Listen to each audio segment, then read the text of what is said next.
So have you ever had that gut feeling inside your belly, or that nervousness, those butterflies that go inside your stomach before a big presentation? Well, did you know there is a connection between gut health and maybe depression and anxiety? In today's video, we're going to discuss two connections between what's going on here and what's going on right here as well. And I'll give you 2 tips I recommend to improve your gut health, which may improve your mental well-being. If you know somebody who has depression and gut issues, this video is for them and for you. Guys, let's talk about food.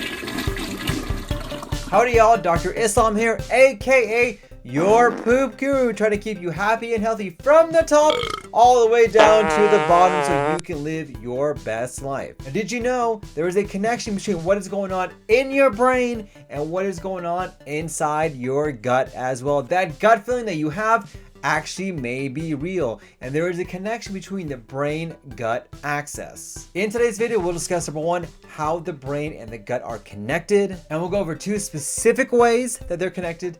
And at the very end of the video, I'll go over 2 tips I recommend to help improve that connection to get you happy and healthy. Now, I want to tell you a story about a patient of mine named Tom. Now, Tom came to me because he was having a lot of gut issues, pain, nausea, diarrhea, and he had really bad IBS. We tried all sorts of different treatment options for him. We tried medical therapy, natural therapy, but nothing really seemed to work. Then one day, Tom came to me and said, "Hey, Dr. Islam, I think I know what's going on. I am under so much stress at home and at work. I have family members who are not doing well, and I've noticed that stress can really affect what's going on inside my GI tract." And this opened up a light bulb for me, and it allowed me to hopefully address his anxiety and depression. And what we did is that we really focused on that.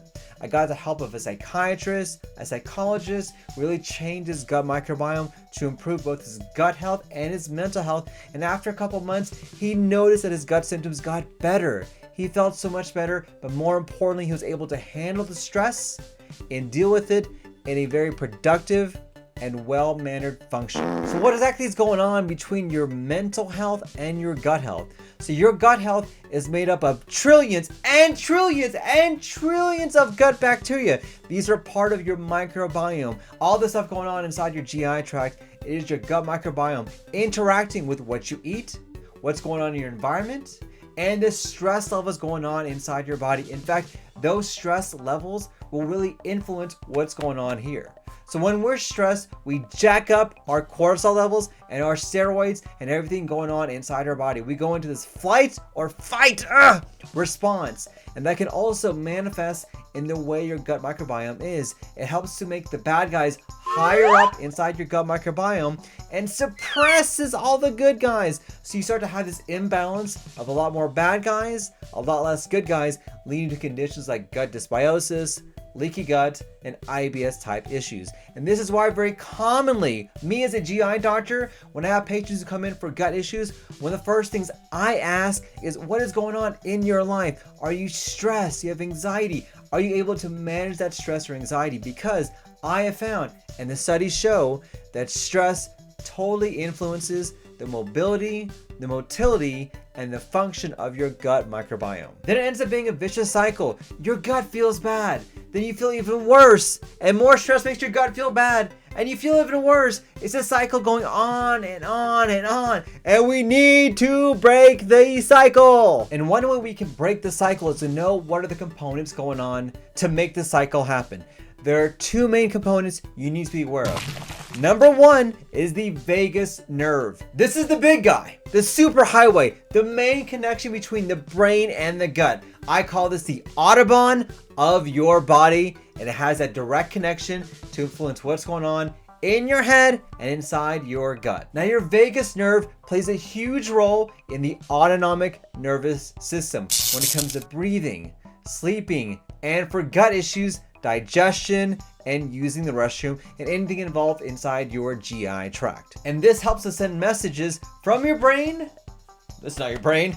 It helps to send messages from your gut to your brain and vice versa. So that means this vagus nerve plays a huge role when it comes to mental well-being. If you're stressed up here, all those hormones, that stress, those neurotransmitters go down that super highway into your gut to manifest those symptoms inside your GI tract. And this is why stress can play a role and a toll, just like that superhighway, you got that, guys, in your GI tract. But the second player, like I mentioned before, is your gut microbiome, those trillions of bacteria inside your GI tract. And these are actually the components that help break down food into its natural smallest portion so we can digest those properly. And if one of those two components are not in balance or not working properly, this leads to leaky gut and a lot of gut issues. So what can you do today to improve your gut microbiome and hopefully improve your stress? Here are 2 recommendations I have. Number 1, eat rich prebiotic foods.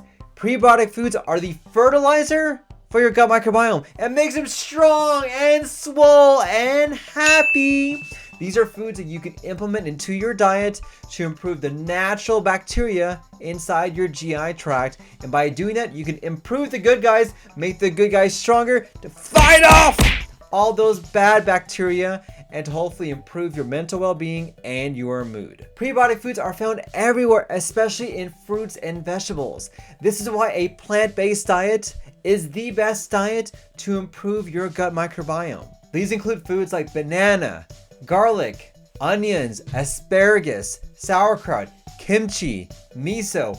All the foods that are great for your gut microbiome act as prebiotics to help the good guys do their job. Number 2 are to eat probiotic rich foods. Did you get that? First one was pre, second one was pro. So probiotic foods are foods that actually already have live bacteria in them. They act as a supplement to your good guys going on inside your GI tract. They're like the reinforcement to help your guys do the job that we need them to do. This includes food like yogurt, kefir, pickles, and certain cheeses. So here's what I want you to do this week. I want you to start to incorporate prebiotic foods and probiotic foods in your diet. Start off with 1 meal per day and see if you can add one of these foods or both to every single meal in your diet. I suspect that if you do this, your gut's going to thank you and your mental health will improve as well.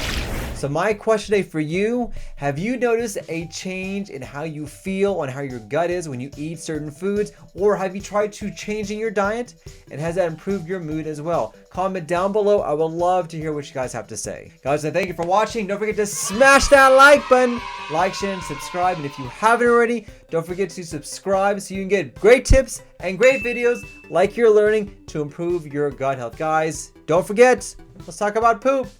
Thanks, guys.